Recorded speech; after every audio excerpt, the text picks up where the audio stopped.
हाँ, तो अब क्लास 11th का जो है 5.1 वाली एक्सरसाइज अपनों ने शुरू की हुई थी, उसमें मैंने 8 क्वेश्चन तक आपको पिछली वीडियो में करवा दिए थे। तो ये 9th वाला जो क्वेश्चन है ये भी वैसा ही है, बट इसमें चलो एक फार्मूला आपने जो पहले 9th क्लास से पढ़ते आ रहे हो वही वाला है। फार्मूला क्या था, पहले रकम बता देती हूँ। जेड इक्वल टू अपने को ये रकम दे रखी है, तो अपने को 1/3 + 3 आइटा की पावर होल क्यूब है। ओके, अब अपने को इसको सॉल्व करना है। तो क्यूब पावर दिख रही है, तो पहले क्यूबिक वाला फॉर्मूला लगाते हैं, a + b की होल क्यूब।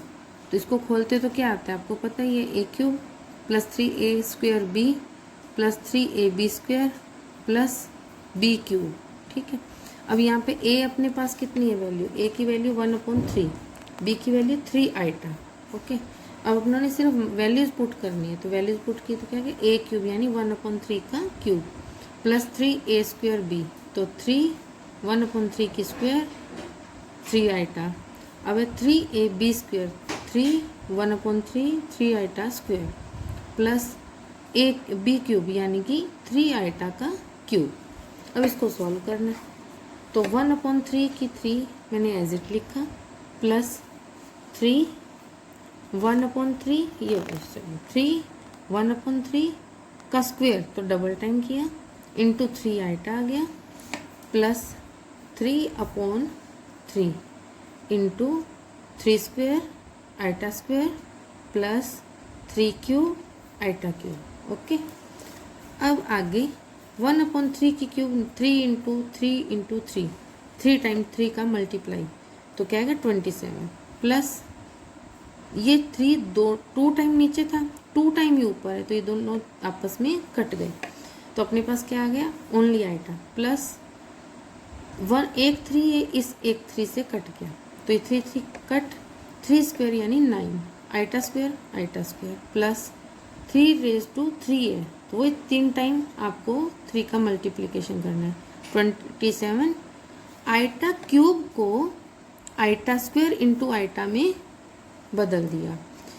ऐसा क्यों किया, क्योंकि आइटा स्क्वायर की वैल्यू मैंने आपको बता रखी है कि वैल्यू होती है इसकी -1, इसलिए इसको आइटा स्क्वायर इंटू आइटा में इसका फ्रैक्शन कर दिया। ठीक है, 1/27 आइटा, अब ये -9 हो गया, -27 साथ में आइटा ये वाला आ गया।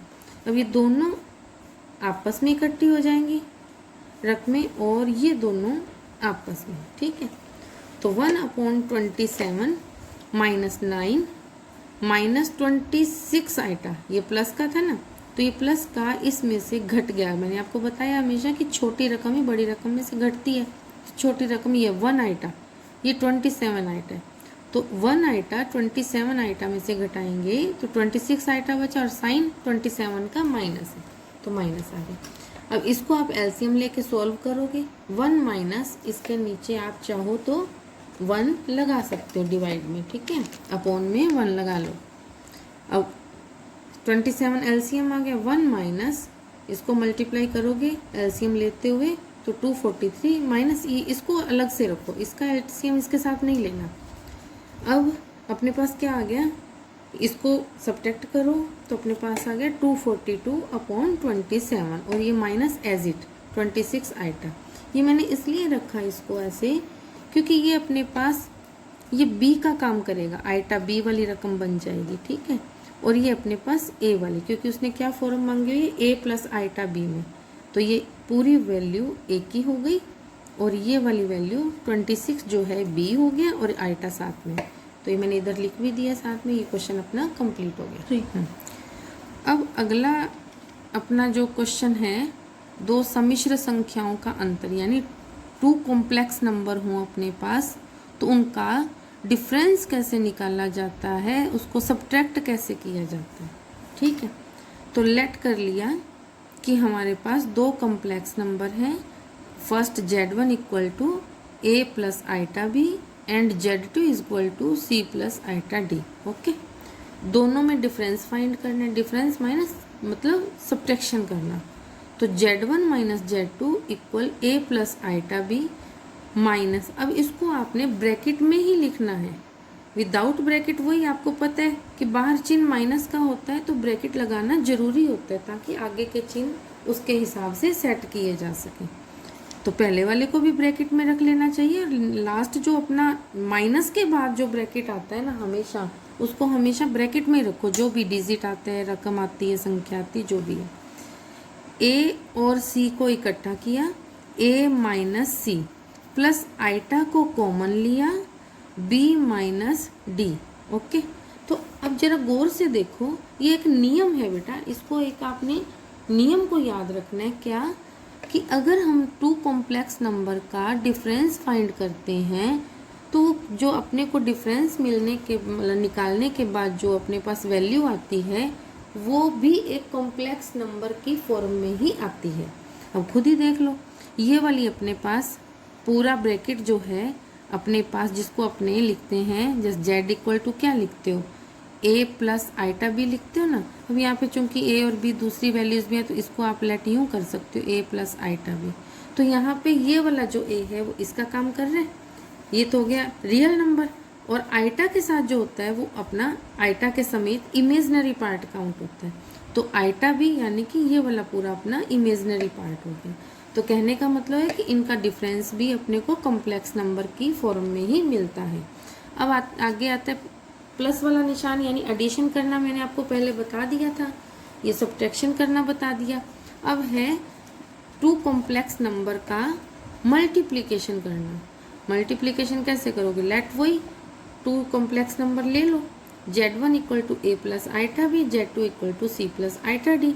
दोनों का गुना कर दो, गुना में क्या लिखोगे, z1 into z2 equal values put कर दी, सिंपल जैसे ब्रैकेट खोलते हैं, a गुना c a c plus iota a d plus iota b c plus iota square b d. Okay, अब आइटा स्क्वेयर को क्या लिखते हो, -1 लिखते हो।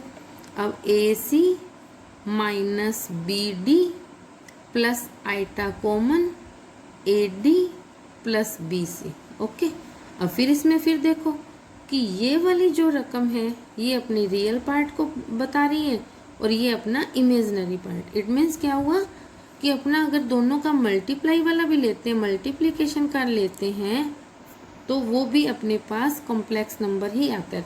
दो कॉम्प्लेक्स नंबर का मल्टीप्लिकेशन भी कॉम्प्लेक्स नंबर के फॉर्म में ही आता है। ओके, अब जैसे अपनों ने एडिशन के नियम देखे थे वैसे ही अपने पास इसके मल्टीप्लिकेशन के भी नियम है। फर्स्ट ऑफ ऑल संवरक नियम, उसमें क्या बताना है, यही जो भी ऊपर बताया है कि दो कॉम्प्लेक्स नंबर का जो मल्टीप्लाई है वो कॉम्प्लेक्स नंबर, ये तो फर्स्ट हो गया।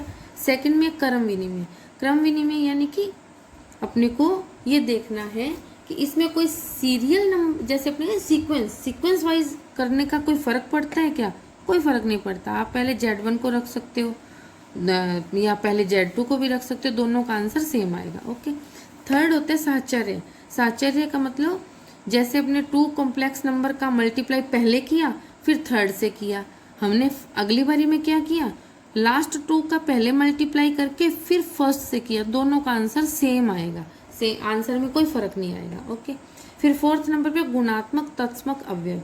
अब ये बेटा थोड़ा सा ध्यान से, तत्समक का मतलब आइडेंटिटी। तो अपने को मल्टीप्लाई की आइडेंटिटी क्या होती है, आइडेंटिटी हमेशा वो होती है जिसके लगाने से कोई फर्क ना पड़ता हो, कुछ भी अंतर ना हो। अब जैसे गुना में या मल्टीप्लाई में ऐसी कौन सी रकम है जो लगाओगे तो उससे कुछ फर्क नहीं पड़ेगा, तो 1 ही ऐसा डिजिट है जिसके गुना करने से या मल्टीप्लाई करने से अपने को कुछ भी अंतर दिखाई नहीं देता। तो अपने क्या करेंगे, z इंटू 1 अगर कर दें, कॉम्प्लेक्स नंबर का मल्टीप्लिकेशन 1 से कर दें तो वापस अपने को z यानी वही का वही कॉम्प्लेक्स नंबर वापस मिलता है। अब आगे है प्रतिलोम। प्रतिलोम मतलब इन्वर्स। इन्वर्स क्या होता है, अगर अपने इन्वर्स का मल्टीप्लाई कर दें तो अपने को आइडेंटिटी मिलनी चाहिए। जैसे आप मल्टीप्लिकेशन का इन्वर्स निकाल रहे हो ना, तो मल्टीप्लिकेशन में इन्वर्स का अगर मल्टीप्लाई करते हो ना तो आपको उसकी आइडेंटिटी मिलनी चाहिए। यानी कि z का कॉम्प्लेक्स नंबर का मल्टीप्लिकेशन इन्वर्स क्या होगा, 1/z। जैसे सपोज करो आपके पास है 2 प्लस आइटा 2, मैं लेट करके बता रही हूँ, 2 प्लस आइटा 3, तो इसका मल्टीप्लिकेटिव इन्वर्स क्या होगा, 1/2 प्लस 3 आइटा, आइटा 3 जो भी लिखना चाहते हो। ओके, तो ये आपको समझ आ गया होगा। ओके हाँ, अब ये जो इसमें अपनों ने उसमें जो अपना एडिशन का था उसमें 5 अपने पास नियम थे, रूल्स थे। इसमें अपने पास 6 हैं। तो लास्ट जो 6 तो अलग वाला नियम है वो क्या, बंटन नियम, यानी कि अपने इसको बांट के कैसे कर सकते हैं। अब जैसे थोड़ा ध्यान से, पहले जो किया था ना वो मल्टीप्लाई था तीनों का, जो आपने इससे पहले वाला नियम किया 4th नंबर वाला, ठीक है। लेकिन यहाँ पे देखो दो कॉम्प्लेक्स नंबर का एडिशन करके 1 से मल्टीप्लाई किया तो ये वाली वैल्यू आएगी, ठीक है, खोलने के बाद। लेकिन जब हम थोड़ा सा चेंज करते हैं, कैसे कि Z1 प्लस Z2 कर देते हैं और मल्टीप्लाई करते हैं Z3 से, तो अपना क्या फ़र्क आता है, कुछ भी तो नहीं है। अपने पास क्या फ़र्क आ गया इसमें, Z1 Z3, मतलब इसमें कोई वो वाला चेंज नहीं है। अब Z1 बाहर रखे तो Z1 Z2 आया प्लस Z1 Z3 आ गया। एज इट इसको मल्टीप्लाई कर रहे हो, जो चीज़ बाहर है वही तो दोनों से मल्टीप्लाई करेगी, तो Z1 Z3 plus Z2 Z3। तो ये दोनों नियम आपके इसमें जो मल्टीप्लाई वाली है आपकी नियम है कॉम्प्लेक्स नंबर का, उसमें ये दो वाले पार्ट अलग है, ठीक है। हाँ, अब है अपना भागफल यानी डिवाइडेशन करना।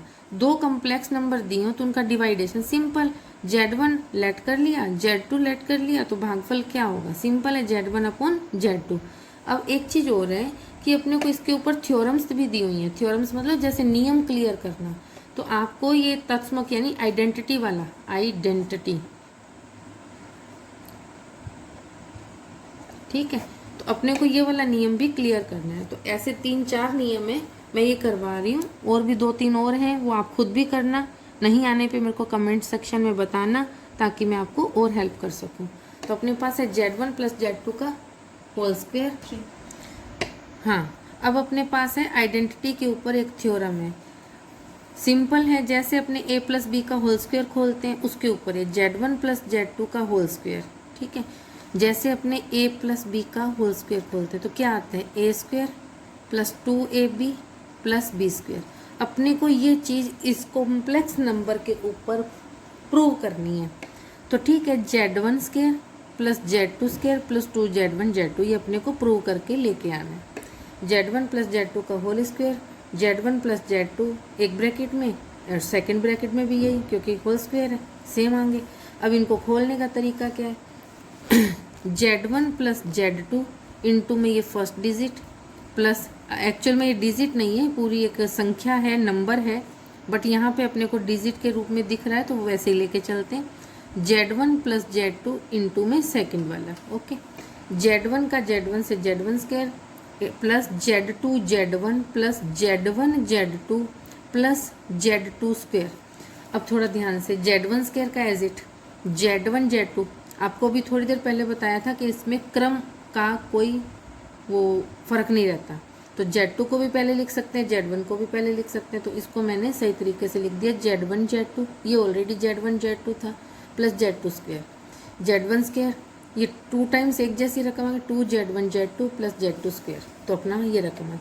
अब इसी प्रकार अपने क्या कर सकते हैं, same as it Z1 minus Z2 का होल स्क्वायर, यानी कि A माइनस B का होल स्क्वायर क्या होता है, A square minus 2AB plus का B स्क्वायर। तो ये अपने को इस फॉर्म में लेके आना है। तो इसको भी आप खोल के ऐसे ला सकते हो, जैसे ये प्रूव किया वैसे एज इट इसको प्रूव कर सकते हो। सेम ऐसे अपने पास Z1 प्लस Z2 का होल क्यूब होता है, तो होल क्यूब को अपने क्या करते हैं, अभी क्यूबिक फॉर्मूला आपको बताया था मैंने A प्लस बी का whole cube equal A cube plus 3A square B plus 3AB square plus 3B cube, sorry B cube, ठीक है। तो ये अपना इसके हिसाब से ये खोल लोगे, ठीक है। थर्ड जो है वो है Z1 माइनस Z2 का होल क्यूब, तो अपने को A माइनस बी का होल क्यूब, ठीक है, A cube minus A cube minus 3A square B plus का 3AB स्क्वायर प्लस का माइनस का B क्यूब, ओके। तो इस फॉर्म में अपने को आंसर लेके आना आ गया Z1 cube minus 3a² Z1 square Z2 plus 3Z1 Z2 square minus का Z2 क्यूब। ओके, अब अपने पास है Z1 square minus Z2 square, तो ये क्या होता है अपने पास a square minus b square equal क्या होता है, वन टाइम प्लस कर दो वन टाइम माइनस कर दो, तो a plus B a minus B. तो एज इट इज में Z1 square minus Z2 square equal Z1 plus Z2 and Z1 minus Z2। ठीक है, तो कोई खास नहीं है, वही नियम है जो आपने 9th क्लास इवन की आप यूँ कहो कि 7th 8th से पढ़ते आ रहे हो, उन्हीं को ही आपने कॉम्प्लेक्स नंबर के फॉर्म में लिखा है। ठीक है, अब एग्जाम्पल नंबर आप खुद करोगे 2, 3 एंड 4, नहीं आएंगे तो आप मेरे से पूछ सकते हो। ठीक है, आसान है इसलिए खुद भी करके देखो, आपका दिमाग बढ़ाओ अपना। ठीक है अब है अपने पास